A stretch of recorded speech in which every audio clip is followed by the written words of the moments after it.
Hi guys, welcome to Devarajan Dayal channel. चलिए आज हम बात करते हैं करंट न्यूज के बारे में। पहला तो ये आर्टिकल देखते हैं, exclusive ammunition from India inter Ukraine raising the Russian आयरी। Actually क्या हुआ है कि अभी पीएम मोदी यूएस के दौरे पे जाने वाले हैं, यूएस को विजिट करने वाले हैं, जो कि वहाँ पर क्वाड का समिट अटेंड करेंगे, जो बाइडन से मिलेंगे, जो डोनाल्ड ट्रंप से मिलेंगे। तो उसी दौरान क्या हुआ है कि वेस्टर्न मीडिया ने बहुत सारे आर्टिकल पब्लिश कर दिए कि इंडिया ने यूक्रेन को वेपन सप्लाई किया है और वही यूक्रेन ने वही वेपन रशिया पे यूज किया है, जो कि ऐसे बहुत सारे आर्टिकल पब्लिश किया है। हालांकि इंडिया भी उस रिपोर्ट को रिजेक्ट कर दिया है। क्योंकि अब बात करते हैं जो ammunition from India inter Ukraine raising the Russian era, इसको हम डिटेल से डिस्कशन करते हैं। क्या जो ये रिपोर्ट है वो सच है कि झूठ है, इसके बारे में हम लोग डिटेल से डिस्कशन करते हैं। अब बात करते हैं, हालांकि इस रिपोर्ट को इंडिया भी रिजेक्ट कर दिया है कि इंडिया बोला है कि जो भी वेस्टर्न मीडिया रिपोर्ट पब्लिश किया है, जो भी ये आर्टिकल पब्लिश किया है, ये मिसलीडिंग है, मिस इन्फॉर्मेशन है। अब हम बात करते हैं, क्या ये बात सच है कि इंडिया ने यूक्रेन को वेपन सप्लाई किया है और वही वेपन यूक्रेन ने यूएस के यूज किया है? उसके बारे में हम एक एक करके डिटेल से डिस्कशन करते हैं। पहला तो बता दो कि रशिया और यूक्रेन के वार को लगभग 3 साल होने जा रहा है। अभी 2.5 साल पूरा हो चुका है, आने वाला फरवरी में 3 साल हो जाएगा। जब आप किसी कंट्री के साथ लड़ाई कीजिएगा तो आपको बहुत ज़्यादा में वेपन चाहिए, बहुत ज़्यादा मात्रा में असला बारूद चाहिए। आप असला बारूद वेपन से तो लड़ाई लड़ते हैं, अगर आपके पास वेपन नहीं रहेगा तो कैसे लड़ाई लड़ेगा? तो एक्चुअली 3 साल लड़ाई हो गया, जो कि कंटिन्यूस 3 साल लड़ाई पूरे 3 साल लड़ाई होने वाला है, जिसके चलते बहुत सारे वेपन सप्लाई की शॉर्टेज हो गया, जो कि यूक्रेन में बहुत सारे हालांकि यूक्रेन को पूरा यूरोप यूएसए बहुत सारे वेपन दिए हैं। ऐसे वेपन देते देते पूरा यूरोप के पास ही वेपन का शॉर्टेज हो गया।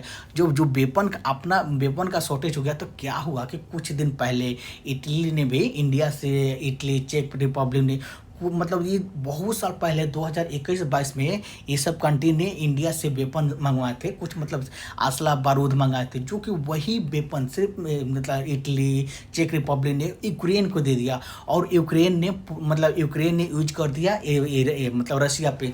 जो कि बहुत सारे, जब यूक्रेन ने रशिया पे यूज किया तो कोई जैसे बारूद हो गया, कोई असला हो गया, कोई मिसाइल हो गया, कोई फट भी सकता है, कोई नहीं फट सकता है। तो जो नहीं फटा तो उसको क्या हुआ कि वहाँ के रशियन आर्मी ने आई, उसके कलेक्ट की, तो वहाँ पर लिखा हुआ था मेड इन इंडिया।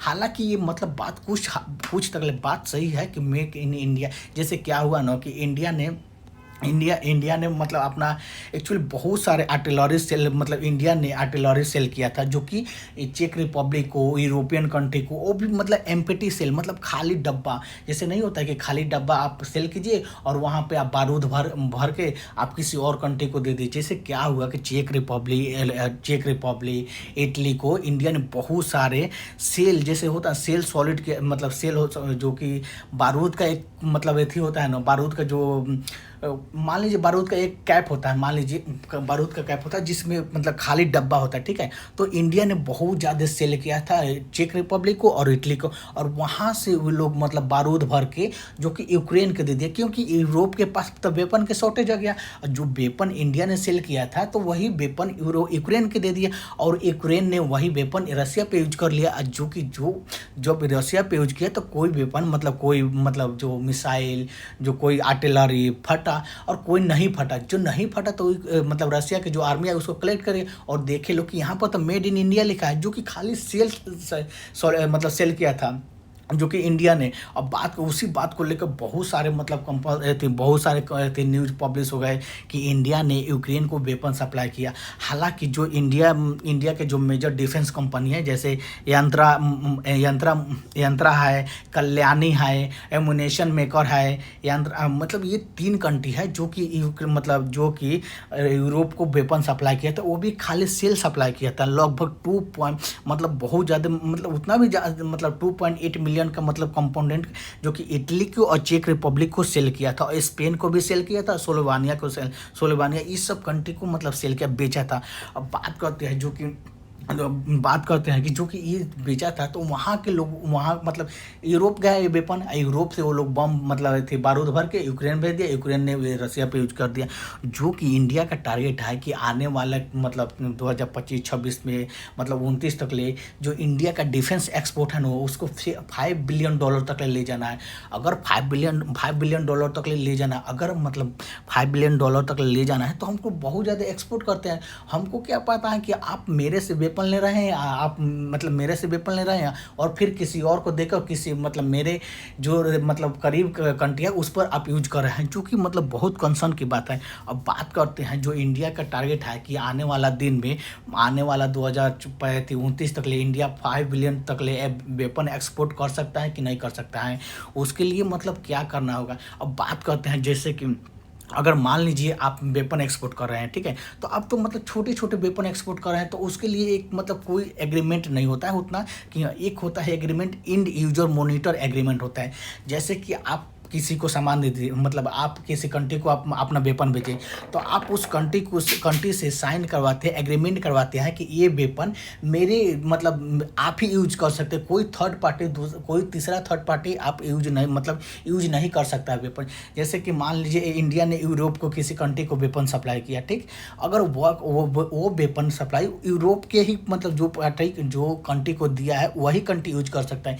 ये नहीं कि वो वेपन किसी थर्ड पार्टी को जैसे यूक्रेन को दे दे और यूक्रेन ने रसिया पर बरसा दे, जिसके कारण मतलब जो जो हम लोग का रिश्ता होता है ना, जैसे इंडिया रसिया का बीच में जो रिश्ता वो खराब हो जाएगा। उसी को मतलब उसी को रोकने के लिए इंड यूजर मोनिटर एग्रीमेंट होता है, जो कि ये मतलब एथी करता है ना कि आप जिस पार्टी को जिस कंट्री को आप वेपन दीजिएगा वही कंट्री यूज करेगा, मतलब वेपन यूज करेगा, कोई तीसरा पार्टी यूज नहीं करेगा।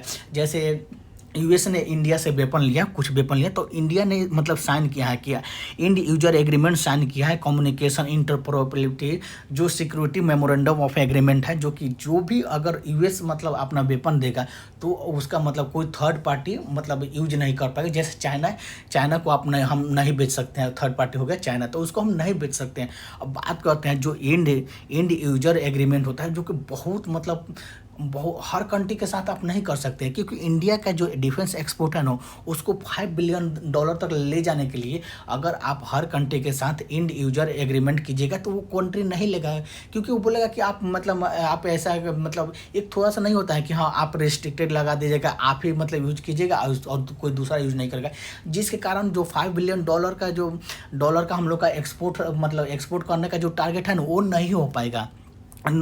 तो क्या होता है ऐसे हम लोग जो में जैसे ब्रह्मोस मिसाइल है, अगर वो को जैसे फिलीपीन लिया तो उससे हम लोग इंड यूजर एग्रीमेंट साइन करा सकते हैं, साइन कराए हुए हैं कि क्योंकि जो फिलीपीन ने ब्रह्मोस लिया इंडिया से वो फिलीपीन किसी और थर्ड पार्टी को नहीं दे सकता है। अब इंड यूजर एग्रीमेंट जैसे क्या होता है ना, आपको बता दो इंड यूजर एग्रीमेंट क्या होता है कि जैसे कि मान लीजिए कि हम आपको ऑलरेडी बता चुके हैं कि हम किसी कंट्री को वेपन एक्सपोर्ट किए, ठीक है, तो not transfer equipment to the third party without the first receiving the return यानी एनी मतलब रिटर्न तो एनी गवर्नमेंट, अगर आप यूएस से लीजिएगा तो यूएस का भी आपको मतलब रिटर्न में लिख के देना पड़ेगा कि हाँ हम किसी थर्ड पार्टी को ये वेपन दे रहे हैं, आप परमिशन दे रहे हैं, उससे परमिशन लेना पड़ेगा। अगर इंडिया अगर मतलब किसी से इंड यूजर एग्रीमेंट साइन करा रहा है तो इंडिया से वो परमिशन लेना पड़ेगा कि हाँ उस कंट्री को जो कंट्री को हम वेपन सप्लाई किए उस कंट्री को इंडिया से परमिशन लेना पड़ेगा कि हम ये आपका वेपन थर्ड पार्टी को दें या ना दें। अगर इंडिया बोलेगा कि हाँ दे दो तो दे देगा, अगर इंडिया बोलेगा कि नहीं तो नहीं देना पड़ेगा। उसी मतलब वही होता है इंड यूजर एग्रीमेंट, जो कि बहुत मतलब हर कंट्री के साथ आप नहीं कर सकते। अगर आपको डिफेंस एक्सपोर्ट में मतलब $5 बिलियन का टारगेट करना है, $5 बिलियन का डिफेंस एक्सपोर्ट टारगेट करना है, तो आपको हर कंट्री के साथ डिफेंस इंड यूजर एग्रीमेंट नहीं साइन कर सकते हैं। जो कि आशा करता हूं कि आपको समझ में आया वीडियो। अगर वीडियो समझ में तो लाइक कीजिए, कमेंट कीजिए, शेयर कीजिए और सब्सक्राइब कीजिए। Thank you.